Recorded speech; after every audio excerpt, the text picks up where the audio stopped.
அல்ஹம்துலில்லாஹ் அல்ஹம்துலில்லாஹி நஹ்மதுஹு வ நஸ்தஈனுஹு வ நஸ்தக்ஃபிருஹு வ நு'மினு பிஹி வ நதவக்கலு அலைஹி வ நஊது பில்லாஹி மின் ஷுரூரி அன்ஃபுஸினா வ மின் ஸய்யிஆத்தி அஅமாலினா மன் யஹ்திஹில்லாஹு ஃபலா முضில்ல லஹு வ மன் யுضللஹு ஃபலா ஹாதிய லஹு وأشهد أن لا إله إلا الله وحده لا شريك له وأشهد أن سيدنا محمدا عبده ورسوله أما بعد فقد قال الله تعالى في القرآن العظيم والفرقان المجيد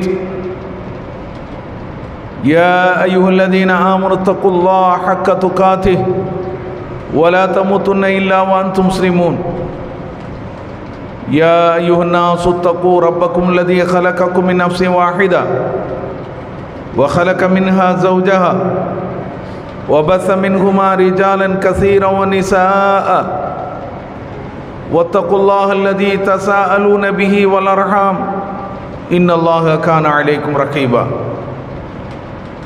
يا أيها الذين آمنوا اتقوا الله وقولوا قولا سديدا يصلح لكم أعمالكم ويغفر لكم ذنوبكم ومن يطع الله ورسوله فقد فاز فوزا عظيما وقال نبينا صلى الله عليه وسلم إن أصدق الحديث كتاب الله وأحسن الهدي هدي محمد صلى الله عليه وسلم وشر الأمور محدثاتها وكل محدثة بدعة وكل بدعة ضلالة وكل ضلالة في النار. கணியத்திற்குரிய எல்லாம் அல்ல அல்லாஹ் ஜல்லஷானு தஆலாவின் நல்லடியார்களே, பெரியோர்களே, தாய்மார்களே, சகோதரிகளே, அல்லாஹ்வுடைய பேரருளால் அவனுடைய கடமையை நிறைவேற்றுவதற்காக நாம் எல்லாம் இந்த ஜும்மாவிலே ஒன்று கூடியிருக்கிறோம். இந்த இஸ்லாமிய சமுதாயத்திலே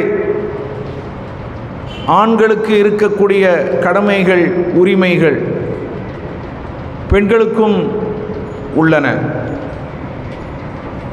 இந்த இஸ்லாமிய மார்க்கத்திலே இறை மார்க்கத்தை அறிந்து கொள்வதிலேயும் வணக்க வழிபாடுகளை நிறைவேற்றுவதிலேயும் நல்ல ஒழுக்கங்களையும் பண்பாடுகளையும் கடைபிடிப்பதிலேயும் அல்லாஹ்வை நெருங்குவதிலேயும் பெண்களுக்கு மகத்தான பங்கு இருக்கிறது. உம்மு உமாரா என்ற ஒரு அன்சாரி பெண்மணி நபிகள் நாயகம் ஸல்லல்லாஹு அலைஹி வஸல்லம் அவர்களிடம் வந்து, அல்லாஹ்வுடைய தூதரே, திருமறை குர்ஆனிலே எல்லா விஷயங்களும் ஆண்களை நோக்கியே சொல்லப்பட்டிருப்பதாக நான் பார்க்கிறேன்.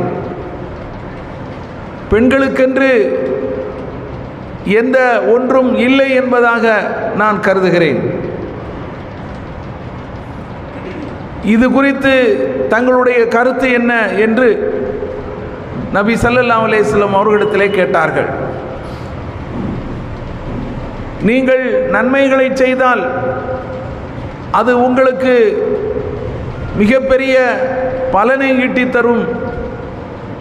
நீங்கள் பாவங்கள் புரிந்தால் அது உங்களை நரகத்திற்கு கொண்டு போகும் என்று அல்லாஹ் ஆண்களை நோக்கித்தான் சொல்கிறான். பெண்களை முன்னிலைப்படுத்தி எதையும் பேசுவதில்லையே என்கிற மாதிரி அவர்கள் நபி ஸல்லல்லாஹு அலைஹி வஸல்லம் அவர்களிடத்திலே வந்து கேட்கிறார்கள். இப்படி கேட்ட உடனே அல்லாஹ் ஒரு வசனத்தை அருளுகிறான். நபிகள் நாயகம் ஸல்லல்லாஹு அலைஹி வஸல்லம் அவர்கள் அதனை அந்த உம்மு உமாரா என்ற அன்சாரி பெண்மணிடத்திலே ஓதி காட்டுகிறார்கள். இன்னல் முஸ்லிமீன வல் முஸ்லிமாத், தினமாக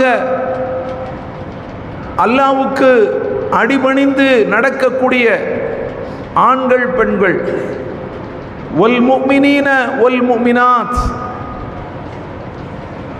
இறை நம்பிக்கை கொண்ட ஆண்கள் பெண்கள், ஒல் கானிதீன ஒல் கானிதாத், எல்லா நிலையிலும் எல்லா நேரத்திலும் அல்லாஹ்வுக்கு கட்டுப்பட்டு நடக்கக்கூடிய ஆண்கள் பெண்கள், ஒ சாதுகீன ஒ சாதிகாத், உண்மை பேசக்கூடிய ஆண்கள் பெண்கள், ஒ சாபிரீன ஒ சாபிராத், பொறுமையை மேற்கொள்ளக்கூடிய ஆண்கள் பெண்கள், ஒல் ஹாஷியீன ஒல் ஹாஷியாத், பணிவை மேற்கொள்ளக்கூடிய ஆண்கள் பெண்கள், ஒல் முத்தசத்திகீன ஒல் முத்தசத்திகாத், தான தர்மங்களை செய்யக்கூடிய ஆண்கள் பெண்கள், ஒ சாயிமீன ஒ சாயிமாத், நோன்பு நோக்கக்கூடிய ஆண்கள் பெண்கள், ஒல் ஹாஃபிதீன ஃபுரூஜகும் ஒல் ஹாஃபிலாத், கற்புகளை பேணக்கூடிய ஆண்கள் பெண்கள், வத்தாக்கிரீன் அல்லாஹ கசீரன் வத்தாக்கிராத், அல்லாஹுவை அதிகம் அதிகம் நினைவுகூரக்கூடிய ஆண்கள் பெண்கள், அத்தல்லாஹு லஹும் மக்ஃபிரத்தன் வ அஜ்ரன் அஸீமா, இத்தகையவர்களுக்கு அல்லாஹ் மன்னிப்பையும் மகத்தான நற்கூலியும் தயார் செய்து வைத்திருக்கிறான் என்று அல்லாஹ் அருளுகிறான். சூரத்துல் அஹ்ஸாப் 33வது அத்தியாயத்திலே 35வது வசனமாக இது இடம்பெற்றிருக்கிறது. இதை ஓதி காட்டுகிறார்கள். நீங்கள் நினைப்பது போல் அல்ல, ஆண்களை நோக்கி அது சொல்லப்பட்டிருந்தாலும் அதில் பெண்களும் உள்ளடங்குவர். அது பெண்களுக்கும் தான் அந்த சட்டம், ஆண்களுக்குரியது மட்டுமல்ல. முன்னிலைப்படுத்தி பேசுவதாக இருந்தால் ஆண்களை முன்னிலைப்படுத்தி தான் பேச முடியும். ஆண்களுக்கு தனியாகவும் பெண்களுக்கு தனியாகவும் அப்படி பேச முடியாது என்று நபிகள் நாயகம் ஸல்லல்லாஹு அலைஹி வஸல்லம் அவர்கள் விளக்கம் சொல்கிறார்கள். இந்த வசனத்தை நபி ஸல்லல்லாஹு அலைஹி வஸல்லம் அவர்கள் ஓதி காட்டுகிறார்கள். அன்பிற்குரியவர்களே, இந்த செய்தி திருமிதியிலே பதிவு செய்யப்பட்டிருக்கிறது. இந்த உம்மு உமாரா ரலியல்லாஹு அன்ஹா அவர்கள் நபிகள் நாயகம் ஸல்லல்லாஹு அலைஹி வஸல்லம் அவர்களிடத்திலே வந்து இப்படி கேட்டிருக்கிறார்கள் என்று சொன்னால் இதனுடைய விளக்கம் என்ன? இதிலிருந்து நாம் தெரிந்து கொள்ளக்கூடிய ஒரு உண்மை என்ன? அவர்கள் திருக்குரானோடு அதிகம் தொடர்பு வைத்திருந்திருக்கிறார்கள். திருக்குரானை அட்டை முதல் அட்டை வரை அவர்கள் படித்து பார்த்திருக்கிறார்கள். இப்படி நடந்து கொண்டால் மட்டும்தான் இத்தகைய கேள்வியை இறை தூதரிடத்திலே முன்வைக்க முடியும். நான் குர்ஆனை படித்திருக்கிறேன், குர்ஆனில் இப்படித்தானே இருக்கிறது என்று அவர்கள் சொல்கிறார்கள் என்று சொன்னால் குர்ஆனோடு அவர்களுக்கு இருந்த அந்த தொடர்பை இது காட்டுகிறது. இது மூமினான அத்தனை பெண்களுக்கு ஒரு முன்மாதிரியாக இருக்கிறது. உம்மு உமாரா ரலியல்லாஹு அன்ஹா அவர்களை பார்த்து ஒவ்வொரு மூமினான பெண்களும் படிக்க வேண்டும், பாடம் படிக்க வேண்டும், திருக்குர்ஆனோடு ஒவ்வொருவரும் தொடர்பு ஏற்படுத்தி கொள்ள வேண்டும், குர்ஆனை படிக்க வேண்டும், அதனுடைய பொருட்களை உணர வேண்டும், அதனுடைய கல்வியை கற்றுக்கொள்ள வேண்டும், அந்த குர்ஆனுடைய போதனைகள் எங்கு நடக்கின்றனவோ அந்த சபையிலே அமர்ந்து அதனை கேட்க வேண்டும்.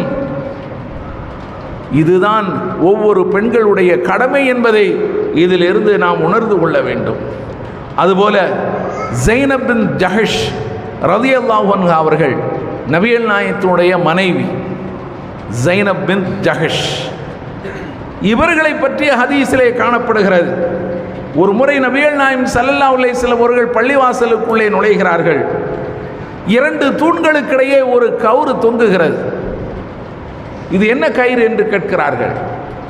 இது ஸைனப் ரலியல்லாஹு அன்ஹா அவர்களுக்காக தொங்க விடப்பட்டிருக்கிறது. இது அவர்கள் தொங்க விட்டிருக்கிறார்கள். எதற்காக? அவர்கள் தொழும்போது சோர்வு ஏற்பட்டு விட்டது என்று சொன்னால் அதனை பிடித்துக் கொள்வார்கள். அதிகம் அவர்கள் தொழுவார்கள் போலும். சோர்வு ஏற்படும் போது நின்று கொண்டே இருக்கும்போது அதிக ரக்காத்துகள் தொழுதாச்சு, என்ன செய்யும்? உடம்பு சோர்வு ஏற்படும். அப்போ என்ன ஆகும்? நிற்க முடியாத நிலைமை ஏற்படும். இப்படி அந்த கயிறை பிடிச்சிக்கிடுவாங்க என்று அங்கிருந்தவர்கள் விளக்கம் தருகிறார்கள். உடனே நபிகள் நாயகம் ஸல்லல்லாஹு அலைஹி வஸல்லம் அவர்கள் கிடையாது, இல்லை, இந்த கயிறை அவிழ்த்து விடுங்கள் உத்தரவு போட்டார்கள்.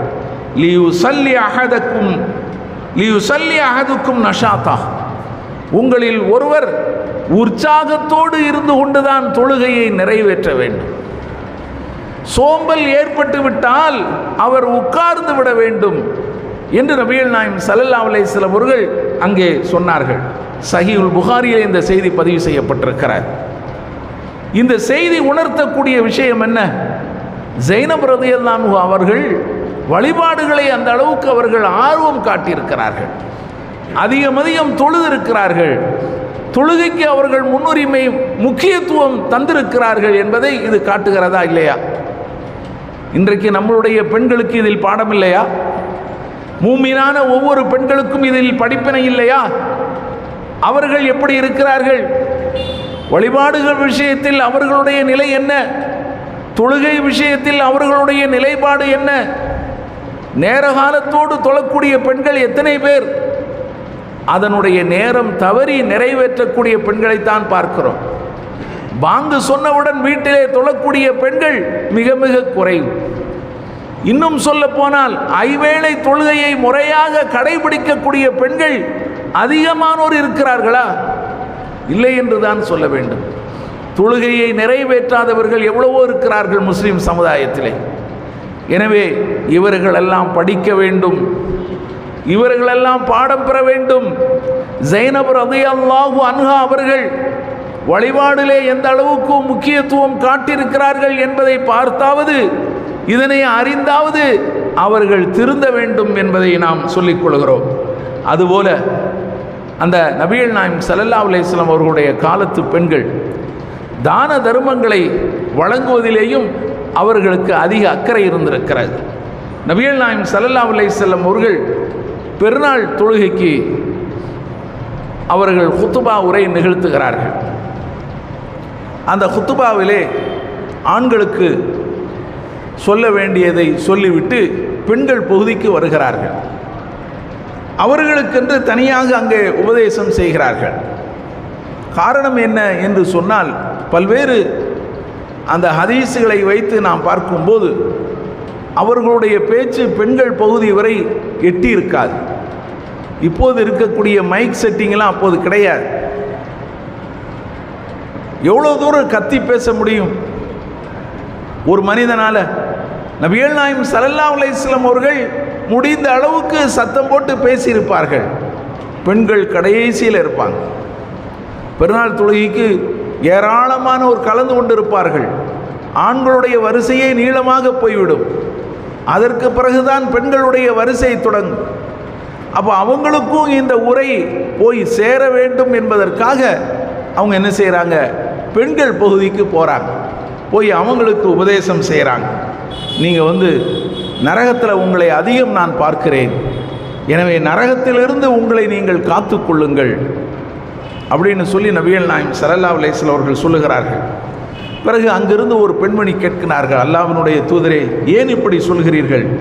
நீங்கள் அதிகம் சாபமிடுகிறீர்கள், கணவனுடைய நன்றியை நீங்கள் நிராகரிக்கிறீர்கள், அவர்களுக்கு நன்றி கெட்டத்தனமாக நடக்கிறீர்கள் என்று நபி ஸல்லல்லாஹு அலைஹி வஸல்லம் அவர்கள் கூறினார்கள். உடனே நபிகள் நாயகம் ஸல்லல்லாஹு அலைஹி வஸல்லம் அவர்கள், எனவே தான தர்மங்களை நீங்கள் அதிகம் செய்யுங்கள் என்று ஸல்லல்லாஹு அலைஹி வஸல்லம் அவர்கள் சொன்னார்கள். உடனே அங்கு இருந்த பெண்கள் எல்லாம் என்ன செய்கிறாங்க?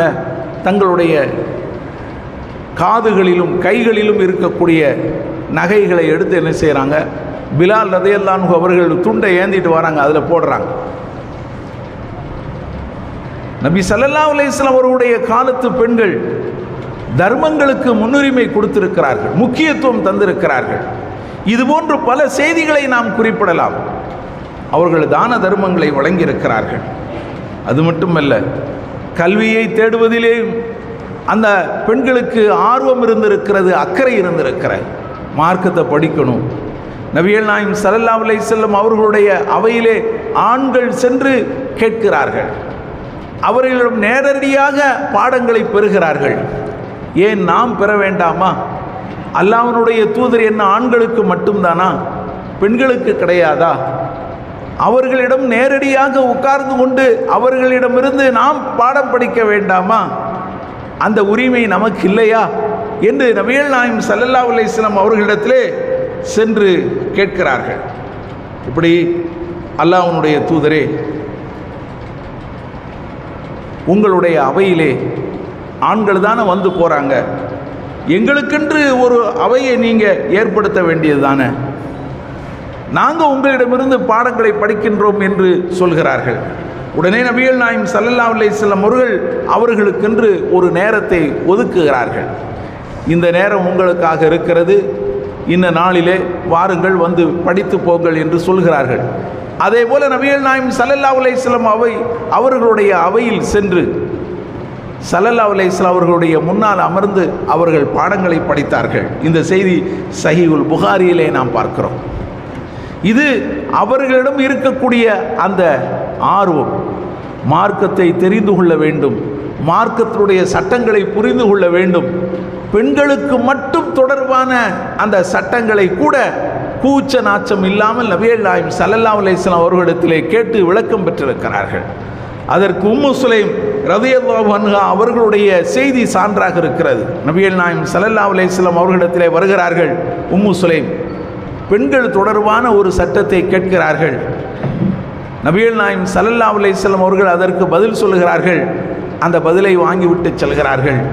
உம்மு சலமா நபிகள் நாயகம் ஸல்லல்லாஹு அலைஹி வஸல்லம் அவர்களுடைய மனைவி பக்கத்தில் இருக்கிறார்கள். அவர்கள் நாணி குறுகி போய் விடுகிறார்கள். என்ன இதையெல்லாமாக கேட்கிறார்களே என்று அவர்களுக்கு வெட்கம் வருகிறது. ஆனால் வெட்கமும் இந்த அகம்பாவமும் கல்வியை தேடுவதற்கு தடையாக இருந்துவிடும். ஒரு மனிதன் வெட்கப்பட்டு விட்டான் என்று சொன்னால், ஒரு மனிதனிடத்திலே தற்பெருமை வந்துவிட்டது என்று சொன்னால், அவன் எப்படி பாடங்களை படிப்பான்? எப்படி அவன் மார்க்கத்தை கற்றுக்கொள்வான்? மார்க்கம் தொடர்பான கேள்விகளை கேட்பதற்கு அவனுக்கு வெட்கமாக இருக்கிறது. இதை எப்படி அவரிடம் சென்று கேட்பது? நம்மை பற்றி அவர் என்ன நினைத்துக் கொள்வார்? இது கூட தெரியாமல் இருக்கிறாரே என்று நினைத்து விடுவாரோ என்றெல்லாம் இவர்கள் யோசிக்கிறார்கள். இது அந்த அறிவை அவர்களுக்கு தடை செய்து விடுகிறது. அல்லது சில இடத்திலே இவர்களிடத்தில் போய் நாம் கேட்கவா, இவரிடத்தில் நாம் எதற்கு கேட்க வேண்டும் என்ற ஒரு ஆணவம், ஒரு பெருமை வந்து விடுகிறது. அதுவும் அறிவுக்கு அது திரையாக ஆகிவிடுகிறது. எனவே மார்க்கத்தை படிப்பதற்கு இந்த இரண்டுமே எதிரி. எது? பெருமையும் இந்த நாணமும் ரெண்டுமே மார்க்கத்தை தெரிந்து கொள்வதற்கு எதிரியாக இருக்கிறது. நபிகள் நாயகம் ஸல்லல்லாஹு அலைஹி வஸல்லம் அவர்களுடைய காலத்து பெண்கள் இந்த ரெண்டையுமே கைவிட்டு விட்டு ஸல்லல்லாஹு அலைஹி வஸல்லம் அவர்களிடம் சென்று அந்த மார்க்க அறிவை அவர்கள் பெற்றிருக்கிறார்கள் என்பதைத்தான் இந்த செய்தி நமக்கு காட்டுகிறது. இது சஹீஹுல் புகாரியிலே பதிவு செய்யப்பட்டிருக்கிறது. அதே போல ஜைனபை பற்றி நாம் சொன்னோம். அவர்களை பற்றி ஆயிஷா ரலியல்லாஹு அன்ஹா அவங்களும் நபிகள் நாயகத்துடைய மனைவி தான். ஜைனப் பின்த் ஜஹஷ் அவங்களும் நபிகள் நாயகத்துடைய மனைவி தான். ஒரு கட்டத்தில் ஜைனபை பற்றி ஆயிஷா ரலியல்லாஹு அன்ஹா அவர்கள் சொல்கிறார்கள். அந்த ஹதீஸை நீங்கள் பாருங்கள், சஹீஹ் முஸ்லிமில் பதிவு செய்யப்பட்டிருக்கிறது. என்ன சொல்கிறாங்க என்று சொன்னால், நபிகள் நாயகம் ஸல்லல்லாஹு அலைஹி வஸல்லம் அவர்களுடைய மனைவியரில் நபி ஸல்லல்லாஹு அலைஹி வஸல்லம் அவர்களிடம் அந்தஸ்து பெறுகின்ற அந்த விஷயத்தில், மார்க்க விவகாரங்களிலும் சரி, உண்மையை பேசுவதிலும் சரி, அல்லாஹ்வுக்கு அஞ்சு பயந்து நடப்பதிலும் சரி, உறவுகளுக்கு முக்கியத்துவம் தருவதிலும் சரி, உறவுகளை அனுசரிப்பதிலும் சரி, தான தர்மங்களை வாரி வழங்குவதிலும் சரி, அதுபோல வாய்மையையும் அல்லாஹ்வுடைய நெருக்கத்தையும் பெற்றுத்தரக்கூடிய நற்செயல்களிலே தம்மை முழுவதுமாக ஈடுபடுத்திக் கொள்வதிலேயும் சரி, ஜைனபை விட ஒரு சிறந்த ஒருவரை நான் பார்த்தது கிடையாது. இந்த ஜைனபு தான் நபிகள் நாயகத்துடைய மனைவியரில் எனக்கு போட்டியாக நிற்கிறாள் என்று சொல்றாங்க. இந்த செய்தி சஹீஹ் முஸ்லிமிலே பதிவு செய்யப்பட்டிருக்கிறது. அவர்களுடைய அந்த நிலையை அப்படியே படம் பிடித்து காட்டுகிறார்கள். ஜைனப் பின் ஜஹஷ் அவர்கள் மார்க்க விவகாரங்களிலே அதிக தொடர்பை வைத்திருந்திருக்கிறார்கள். மார்க்க விவகாரங்களை அறிவதிலே அவர்களுக்கு அக்கறையும் ஆர்வமும் இருந்திருக்கிறது. அதே போல அல்லாஹ்வுக்கு அஞ்சு பயந்து நடப்பதிலேயும் அவர்களுக்கு ஆர்வம் இருந்திருக்கிறது. அதுபோல உண்மை பேசுவதிலேயும் ஆர்வம் இருந்திருக்கிறது. இந்த செய்தி அதைத்தானே சொல்கிறது. உறவுகளை அனுசரித்து வாழ்வதிலேயும் அவர்களுக்கு நல்லதொரு படிப்பினை இருந்திருக்கிறது. உறவுகளை அனுசரித்து வாழ்வதிலேயும் அவர்களிடத்திலே முன்மாதிரி இருக்கிறது. தான தர்மங்களை வழங்குவதிலேயும் அல்லாஹ்வின் பக்கம் நெருக்கி வைக்கக்கூடிய வாய்மையாக நடக்கக்கூடிய காரியங்களிலே தம்மை முழுமையாக ஈடுபடுத்திக் கொள்வதிலே இவர்களுக்கு அதிக அக்கறை இருந்திருக்கிறது என்பதை அவர்களுடைய மனைவி, அவர்களுக்கு சகோதரியாக இருக்கின்ற நபிகள் நாயகத்தினுடைய இன்னொரு மனைவி சொல்லுகிறார்கள் என்று சொன்னால் இது எப்படி என்பதை நாம் புரிந்து கொள்ள வேண்டும். நபி ஸல்லல்லாஹு அலைஹி வஸல்லம் அவர்களுடைய மனைவியாக இருந்தும் அவங்க என்ன செய்கிறாங்க? வழிபாடுகளில் ஆர்வம் காட்டுறாங்க. அல்லாஹ்வுக்கு அஞ்சு பயந்து நடப்பதில் ஆர்வம் காட்டுறாங்க. நன்மையான காரியங்களில் அவர்கள் அக்கறை எடுத்துக் கொள்கிறாங்க. ஆனால் இன்றோ நாம் எப்படி இருக்கிறோம்? ஆண்களும் சரி பெண்களும் சரி, இது போன்ற விஷயத்தில் நம்முடைய அக்கறை என்ன, நம்முடைய ஆர்வம் என்ன என்பதை நாம் ஒவ்வொருவரும் நெஞ்சிலே கை வைத்து நாம் புரிந்து கொள்ள வேண்டும்.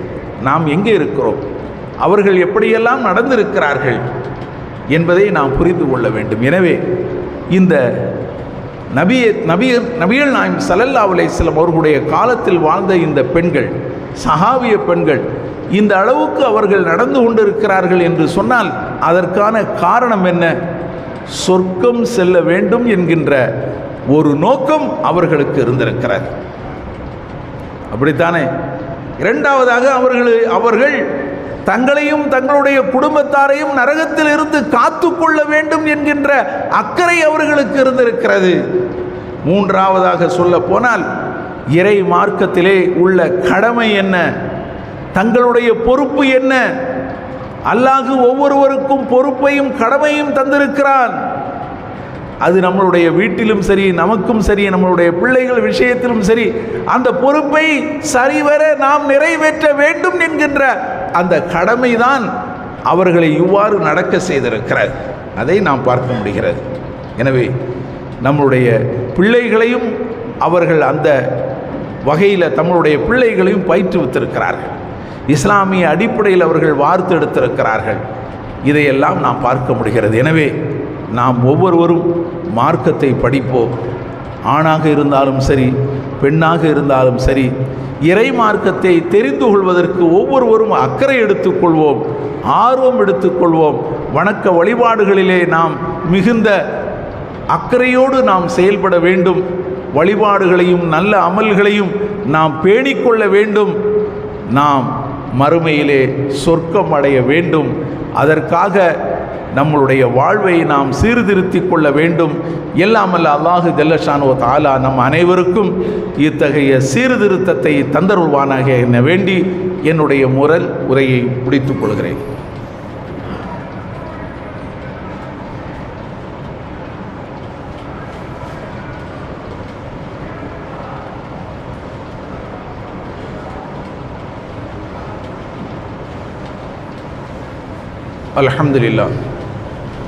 அல்ஹம்துலில்லாஹி ரப்பில் ஆலமீன் வஸ்ஸலாத்து வஸ்ஸலாமு அலா ரசூலில் அமீன் நபீனா முஹம்மத் வ அலா ஆலிஹி வ ஸஹ்பிஹி அஜ்மஈன். அன்பார்ந்த சகோதரர்களே, நம்முடைய அக்ஸா பள்ளியின் சார்பாக, அக்ஸா அறக்கட்டளையின் சார்பாக நாளை முதல் கோடைகால பயிற்சியை நாம் தொடங்க இருக்கிறோம். 3ஆம் தேதி முதல் இன்ஷா அல்லாஹ் 18ஆம் தேதி வரை இந்த கோடைகால பயிற்சி வகுப்பு தொடர்ந்து நடைபெறும் இன்ஷா அல்லாஹ். இந்த வகுப்பிலே 1வது வகுப்பு முதல் 12ஆம் வகுப்பு படிக்கக்கூடிய மாணவ மாணவியர்கள் சேர்த்து கொள்ளப்படுவார்கள். எனவே நாளை முதல் உங்களுடைய பிள்ளைகளை இந்த வகுப்பிலே அனுப்பி நீங்களும் பயன்பெறுங்கள். உங்களுடைய குடும்பத்தாரும் உங்களுடைய பிள்ளைகளும் பயன்பெறச் செய்யுங்கள். இது இந்த ஜமாத்தின் சார்பாக ஒரு அறிவிப்பாக நாம் சொல்லிக்கொள்கிறோம்.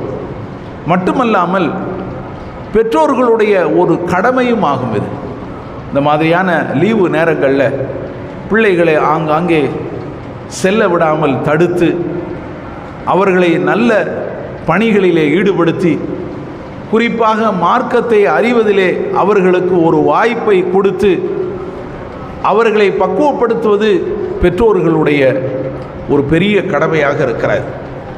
எனவே பெற்றோர்கள் பிள்ளைகளுடைய விஷயத்திலே உள்ள கடமையை அவர்கள் ஒருபோதும் மறந்துவிடக்கூடாது. ஏனென்று சொன்னால் பிள்ளைகள் கெட்டுப்போவதிலும் அவர்கள் தவறாக நடந்து கொள்வதிலும் ஒழுக்கம் கெட்டவர்களாக போவதிலும் அவர்களுடைய குண ஒழுக்கங்கள் கெடுவதிலும் பெற்றோருக்கு பங்கு இருக்கிறது. ஏன்னா நபிகள் நாயகம் ஸல்லல்லாஹு அலைஹி வஸல்லம் அவர்கள் கூறுகிறார்கள், குல்லு மௌலூதின் யூலது அலல் ஃபித்ரா, இந்த உலகத்தில் பிறக்கின்ற ஒவ்வொரு குழந்தையும் இயற்கையின் அடிப்படையிலேயே பிறக்கிறது. அந்த இயற்கை என்று நபிகள் நாயகம் ஸல்லல்லாஹு அலைஹி வஸல்லம் அவர்கள் எதை சொல்கிறார்கள்? அல்லாஹுவை ஓர் இறைவனை ஏற்றுக்கொள்ளக்கூடிய அந்த இயல்பிலேயே பிறக்கிறது. பிறகு அவர்களுடைய பெற்றோர்கள் நபிகள் நாயகம் ஸல்லல்லாஹு அலைஹி சொல்றாங்க, ஃபஅபவாஹு யுஹவ்விதானிஹி அவ் யுனஸ்ஸிரானிஹி அவ் யுமஜ்ஜிசானிஹி, அவர்களுடைய பெற்றோர்கள் தான் அவர்களை யூதனாகவோ கிறித்தவர்களாகவோ மஜூசிகள் என்று சொல்லப்படக்கூடிய நெருப்பு வணங்கிகளாகவோ மாற்றி விடுகிறார்கள். சஹீஹுல் புகாரி மற்றும் முஸ்லீமில் இந்த ஹதீஸ் பதிவு செய்யப்பட்டிருக்கிறது. கொஞ்சம் சிந்தித்து பாருங்கள்.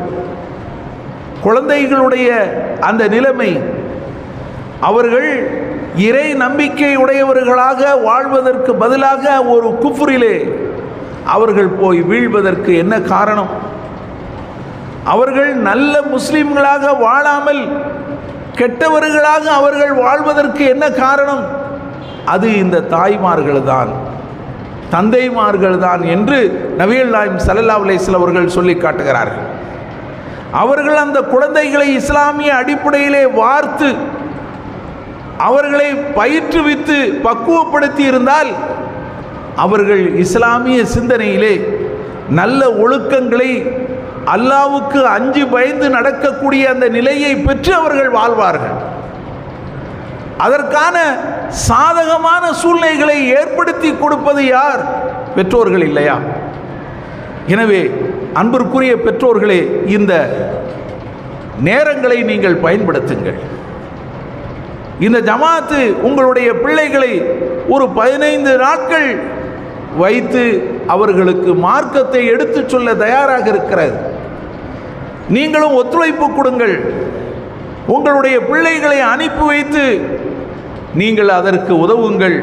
ஏனென்று சொன்னால் இன்றைக்கு பிள்ளைகளிடத்திலே நாம் ஏராளமான தவறுகளை நாம் பார்க்கிறோம். மார்க்க விஷயங்களிலே அவர்கள் வெகு தூரம் சென்றிருக்கிறார்கள். மார்க்க விஷயங்களை அறிவதை விட்டு, மார்க்க விஷயங்களை படிப்பதை விட்டும் வெகு தொலைவிலே அவர்கள் இருப்பதை நாம் பார்க்கிறோம். இந்த துன்யாவுனுடைய காரியங்களுக்குத்தான் அவர்கள் முன்னுரிமை தருகிறார்கள். துன்யாவுனுடைய படிப்புக்குத்தான் அவர்கள் முன்னுரிமை கொடுக்கிறார்கள்.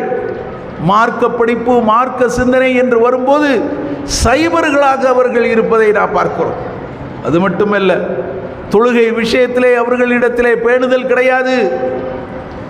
எத்தனை பிள்ளைகள் தொழுகிறார்கள் பெற்றோர்களுக்கு தெரியும். அது மட்டுமல்ல, இன்றைக்கு நிறைய குழந்தைகள் போதைப் பொருளுக்கு அடிமைப்பட்டு கிடப்பதை பார்க்கிறோம். இருக்குதா இல்லையா? எத்தனை கேசுகள் நம்மளுடைய சமுதாயத்தில் இருக்கின்றன. காவல்துறை இடத்திலே பிள்ளைகளுடைய அந்த நிலை, போதைப் பொருளுக்கு அவர்கள் அடிமைப்பட்டு கிடப்பதை பார்க்கிறோம். இது மிக வருந்தத்தக்க ஒரு செய்தியாகும். எனவே அவர்களுடைய கையிலே செல்போன் இருக்கிறது, அவர்களுடைய கையிலே இன்டர்நெட் இருக்கிறது. அவர்கள் சமூக வலைதளங்களிலே சென்று ஒரு கட்டுப்பாடு இல்லாத ஒரு விஷயத்தை ஒரு முறையிலே அவர்கள் அதனை பயன்படுத்தக்கூடிய காட்சியை நாம் பார்க்கிறோம். கைகளிலே போன்களை வைத்திருக்கிறார்கள், வீடுகளிலே லேப்டாப் வைத்திருக்கிறார்கள். ஆனால் அவர்களுக்கு கட்டுப்பாடு இருக்கிறதா? கண்காணிப்பு இருக்கிறதா? இல்லை. சிறு வயது முதல் பெரிய வயது வரை இதுதான் நிலைமையாக இருக்கிறது. இதனால் அவர்களுடைய சிந்தனை மாறிப்போயிருக்கிறது. அவர்களுடைய ஒழுக்கம் சீரடைந்திருக்கிறது, சீர்கெட்டு போயிருக்கிறது. எனவே இந்த நிலையெல்லாம் சற்று மாறுவதற்கு இந்த பயிற்சி வகுப்பு, கோடைகால பயிற்சி வகுப்பு ஒரு தூண்டுதலாக, 15 நாட்களில் உங்களுக்கு மொத்த மார்க்கத்தையும் அவர்கள் சொல்லிக் கொடுக்க போகிறதில்ல. அதை முதல்ல நீங்கள் புரிஞ்சுக்கிடுங்க. 15 நாட்களில் இவங்க என்னத்தை படிச்சிருவாங்க என்று நீங்கள் நினைக்கலாம். அதுவல்ல, அவர்கள் இந்த 15 நாட்களில் மார்க்கத்தினுடைய ஒரு தூண்டுதல் அவர்களுக்கு கிடைக்குமா இல்லையா? இறை மார்க்கம் விஷயத்திலே ஒரு தூண்டுதல் அவர்களுக்கு கிடைக்கும். அது போதுமே. அது அவர்களை நல்ல வகையிலே இட்டு சென்று கொண்டே இருக்கும். நன்மையின் பக்கம் அவர்களை இழுத்துக்கொண்டு போய்கொண்டே இருக்கும். மார்க்கத்துடைய சிந்தனையின் தூண்டுதல் அவர்களுக்கு இந்த 15 நாளிலே கிடைத்தால் அதுவே மிகப்பெரிய வெற்றி. எனவே இந்த வகுப்பை நீங்கள் பேணிக்கொள்ள வேண்டும். உங்களுடைய பிள்ளைகளை அனுப்புங்கள், பயன்பெறுங்கள் என கேட்டுக்கொண்டு என்னுடைய 2வது உரையை முடித்துக் கொள்கிறேன். ஒரு அறிவிப்பை செய்துவிட்டு, இந்த கோடைகால பயிற்சி வகுப்பு முடிந்தவுடன் குழந்தைகளை அனுப்பும்போது அவங்களுக்கு ஏதாவது நாம் கொடுத்து அனுப்பணும். ஏதோ ஒரு ஜூஸு, ஒரு தண்ணீர் அல்லது வேறு ஏதாவது அவங்களுக்கு தோதுவான விஷயங்களை கொடுத்து அனுப்பணும். அதற்காக நீங்கள் உதவுங்கள்.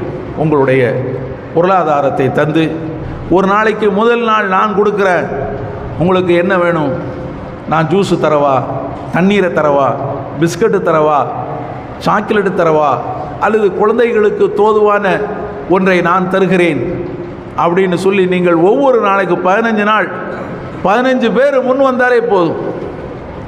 15 பேர் நம்மளுடைய சமுதாயத்தில் இல்லையா இந்த சின்ன செலவை செய்வதற்கு? எனவே இதற்கும் நீங்கள் முன்வாருங்கள், இந்த வகையிலே நீங்கள் உதவுங்கள் என கூறி என்னுடைய உரையை நிறைவு செய்கிறேன். வாஹிர் தாவானா அல்ஹம்துலில்லாஹி ரப்பில் ஆலமீன். அஸ்ஸலாமு அலைக்கும் வரஹ்மத்துல்லாஹி வபரகாத்துஹு.